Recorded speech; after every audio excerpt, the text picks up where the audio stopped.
प्यारे बच्चों, UP board परीक्षा की तारीखें आ चुकी हैं। यानी आपकी परीक्षा 16 फरवरी से है और 16 जनवरी से आपके प्री बोर्ड होने हैं। बड़ा असमंजस की स्थिति है, बहुत कम समय है, लेकिन हमें तो सबकी तैयारी करनी है। प्री बोर्ड की तैयारी करो या बोर्ड की, तो बात तो एक ही है। चलिए प्री बोर्ड से स्टार्ट करते हैं, बोर्ड तक चलते हैं और अच्छे अंक लेकर के आते हैं। 3 घंटे का समय, ये आया हुआ पेपर है प्रयागराज का, मुझे एक बच्चे ने भेजा था, तो मैं ये करवा देता हूँ। सामान्य हिंदी जो कि विज्ञान वर्ग के विद्यार्थियों के लिए होती है, ये प्री बोर्ड परीक्षा का है। प्री बोर्ड परीक्षा को पूर्वानुमानित परीक्षा भी कहा जाता है। प्री बोर्ड परीक्षा को पूर्व परीक्षा भी कह सकते हैं, पूर्व बोर्ड परीक्षा। बहुविकल्पी प्रश्न आपके देखिए, चारुचंद्र लेख के रचनाकार कौन है? चारुचंद्र लेख, पुनर्नवा, अनामदास का पोथा, ये सब हजारी प्रसाद द्विवेदी की रचनाएं। त्यागपत्र किस विधा की रचना है? कहानी है, नाटक है, उपन्यास है या फिर निबंध है? देखिए रिवीजन क्लासेस हमारी चलेंगी, बस एक आध दिन रुक जाइए। रिवीजन क्लासेस स्टार्ट हैं आपकी 12 जनवरी से, ठीक है। 12 जनवरी यानी आज 10 है, 11 12 जनवरी 2023 से स्टार्ट हैं रिवीजन क्लासेस और आपकी चलेंगी कब तक? पूरे जनवरी भर। और जनवरी के यानी फरवरी लगते ही आपके मैराथन क्लासेस स्टार्ट हो जाएंगी। समझ गए आप? यानी आपके 100 में 95 प्लस की गारंटी के साथ हम पढ़ाते हैं हिंदी, आपको पढ़ते रहिए आप। त्यागपत्र किस विधा की रचना है, ये पूछा गया है, तो उपन्यास विधा की रचना है त्यागपत्र। भारतीय ज्ञानपीठ पुरस्कार किसको नहीं मिला? और ये क्वेश्चन बहुत ज्यादा पूछा जाता है, ठीक है। पिछले वर्षों हमने जितनी मैराथन कराई थी, जितनी रिवीजन कराई थी, सब वहीं से आया था। जितने मॉडल पेपर कराए थे सब उन्हीं मॉडल पेपर से अधिकतर प्रश्न आए थे, इसलिए हमारे एक भी मॉडल पेपर आपको हिंदी के मिस नहीं करने हैं। और पहला प्रश्न, जो पहला पेपर है, वो भी हिंदी का ही होता है। तो पंत को नहीं मिला, महादेवी को, दिनकर को या फिर गुप्त को? देखो जो ज्ञानपीठ पुरस्कार है, सुमित्रानंद पंत को चिदंबरा पर मिला था, महादेवी वर्मा को यामा पर मिला था, दिनकर को उर्वशी पर मिला था, लेकिन मैथिली शरण गुप्त को नहीं मिला था। ऑप्शन सही हो जाएगा खा, ना नहीं आपका का, खा और गा, खा ऑप्शन सही होगा, ठीक है। साहित्य और समाज के लेखक कौन है? साहित्य और समाज अगर आप गूगल पर डालेंगे तो आपको रामधारी सिंह दिनकर की भी एक बुक है, लेकिन चूंकि गद्य साहित्य के इतिहास के प्रश्न है तो आपको यहाँ पर साहित्य और समाज आपके ही किताब में जो लेखक हैं, नाम है प्रोफेसर जी सुंदर रेड्डी, ठीक है। प्रोफेसर जी सुंदर रेड्डी की रचना है साहित्य और समाज। नागरी प्रचारणी सभा की स्थापना किसने की थी? श्याम सुंदर दास, महावीर प्रसाद द्विवेदी, हजारी प्रसाद द्विवेदी, अज्ञे। डिस्क्रिप्शन में पहली लिंक है, या फिर modelpaper.info पर जाकर के प्री बोर्ड परीक्षा के सारे प्रश्न पत्र डाउनलोड कर सकते हैं, ये भी कर सकते हैं, पहली लिंक है, क्लिक कर लीजिएगा। नागरी प्रचारणी सभा की स्थापना बाबू श्याम सुंदर दास ने की थी। हरी घास पर क्षणभर रचना किसकी है? मोहन राकेश की, अज्ञे की, दिनकर की, महादेवी वर्मा की, किसकी है?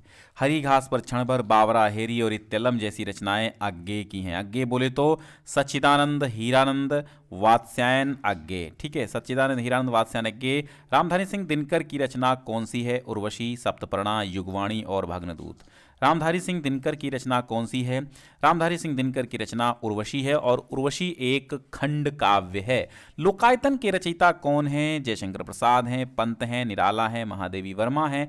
तो लोकायतन सुमित्रानंदन पंत की रचना है, और लोकायतन पर सोवियत लैंड नेहरू पुरस्कार मिला था, ठीक है।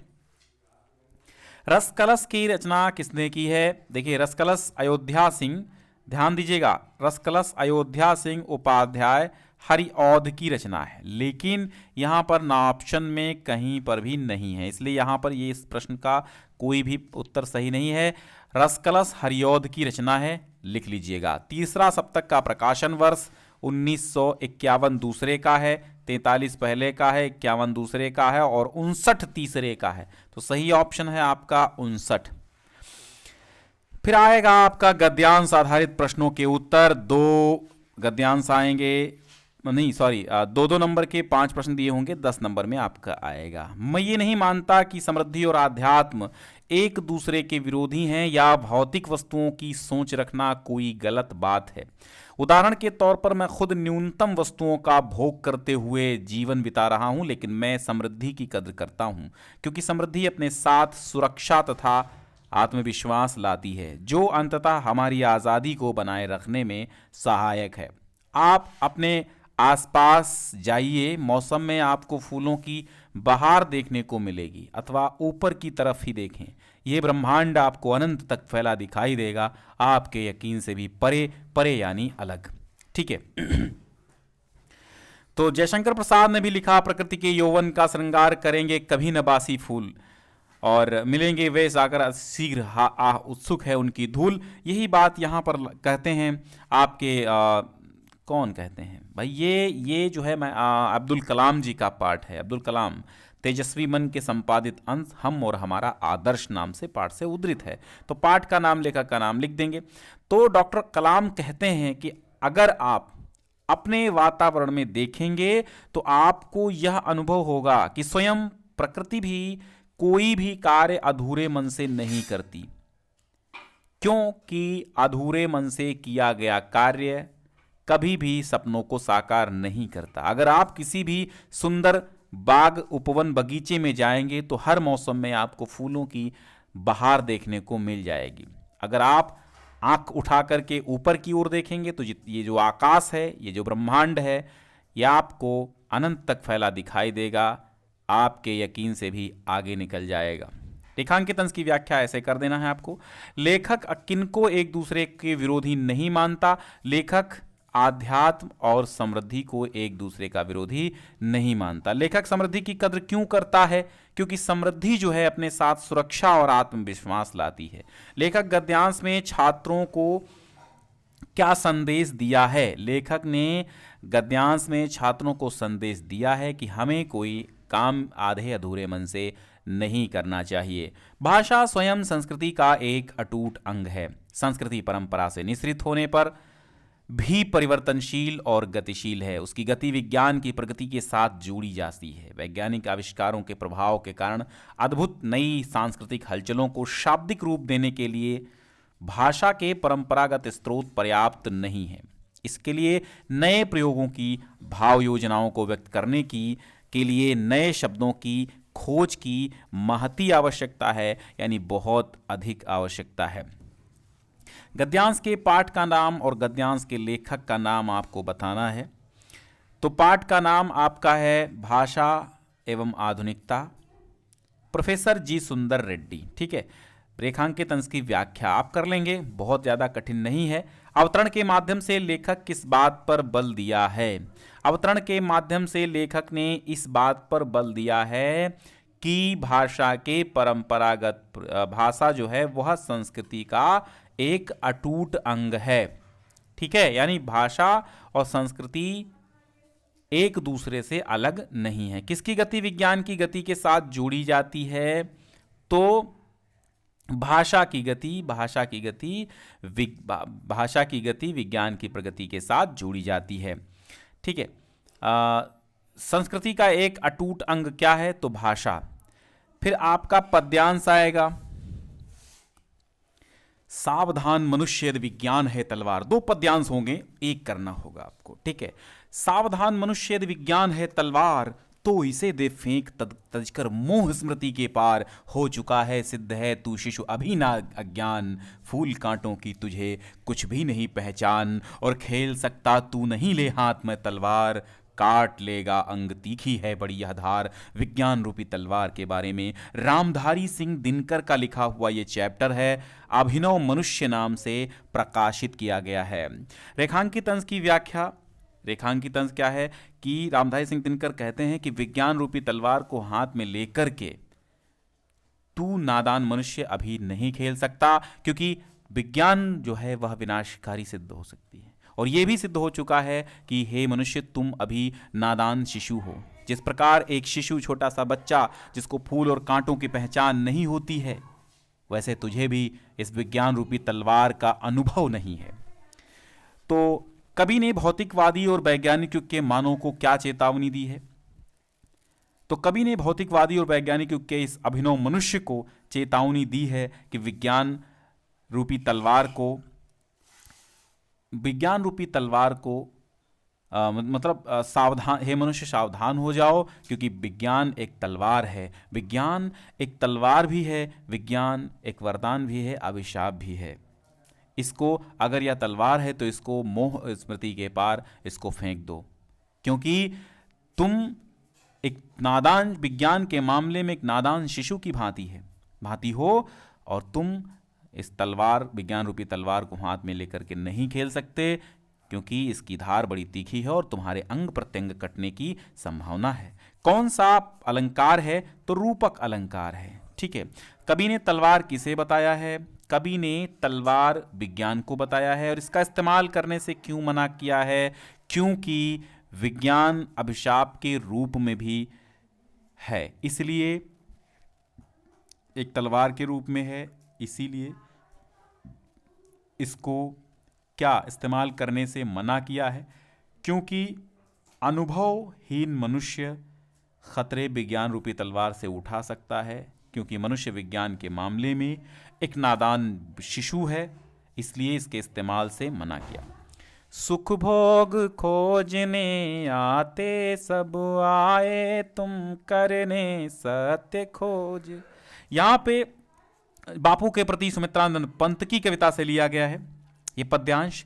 कहते हैं कि हे बापू, सुख के भोग के लिए तो इस दुनिया में सब आते हैं, सब सुख के भोग को खोजने के लिए आते हैं, लेकिन तुम सत्य की खोज करने के लिए आए हो हे बापू।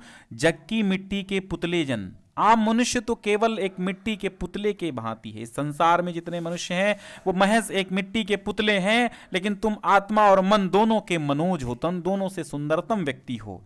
जड़ता, हिंसा और स्पर्धा में आपने चेतना, अहिंसा और नम्र ओज को भर दिया, और पाशविक शक्तियों का जो पंकज था उसको तुमने मानवता रूपी सरोज बना दिया है, यानी मानवता रूपी सरोवर में खिला हुआ कमल बना दिया है।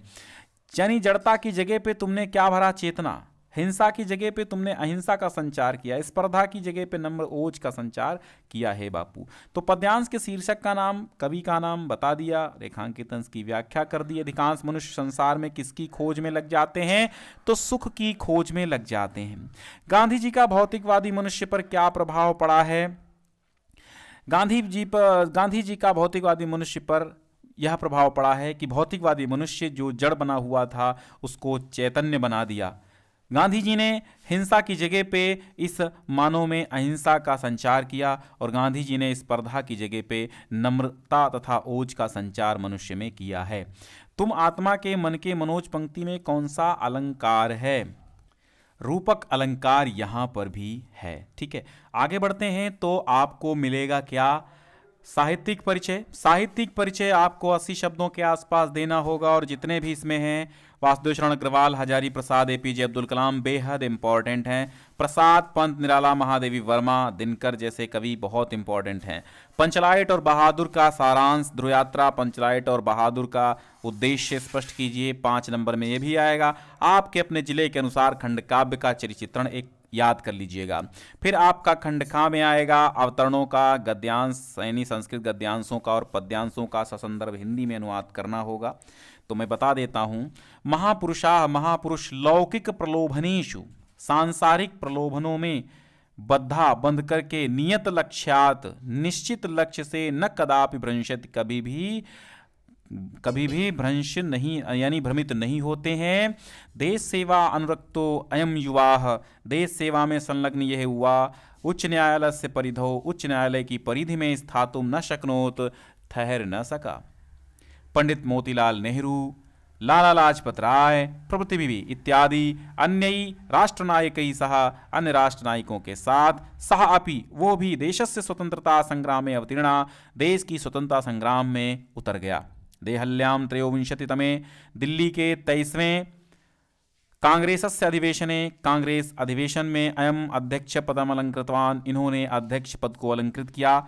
रॉलेट एक्ट इत्याख्यस्य विरोधे, रॉलेट एक्ट इस नाम के एक्ट के विरोध में, ओजस्वी भाषणम श्रुत्वा, ओजस्वी भाषण को सुनकर आंग्ल शासका भीता जाता, अंग्रेजी शासक डर गए। बहुवारम कारागारे निक्षिप्तोऽपि, बहुत बार कारागार में डाल दिए जाने पर भी, अयम विरह देश सेवा अनुरक्तो देश सेवा व्रतम ना त्यजत, यह वीर देश सेवा के व्रत को नहीं त्यागा इस वीर ने। ठीक है, तो महामना मालवीय से है। अथाय कि शकुनी सर्वेशा मध्यादाशय ग्रहणार्थम त्रिकृत्वम अस्रावयत।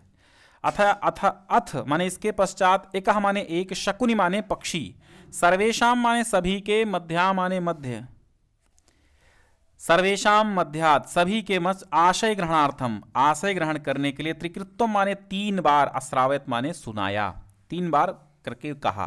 तत् माने इसके पश्चात एक काकः एक कौआ, उत्थाय तिष्ठ तावत उठ करके, तिष्ठ तावत चुप रहो, अस्य इतस्मिन् राज्याभिषेक काले इसका इस राज्याभिषेक के समय, एवं रूपम इस प्रकार का रूपम, मुखम मुख है, क्रुद्धस्य च कीदृशम भविष्यत और क्रोधित होने पर कैसा होगा, अनेन ही क्रुद्धेन अवलोकिता इसको हम क्रुद्ध देख करके, वयम तप्त कटाहे हम गर्म कढ़ाई में, प्रक्षिप्ता तिलाह फेंके गए तिलों की भांति, यू माने की भांति, तत्र तत्र वहीं के वहीं, धक्ष्यामः जल भुन जाएंगे, ईदृशो राजा मह्यम न रोचते ऐसा राजा मुझे अच्छा नहीं लगता।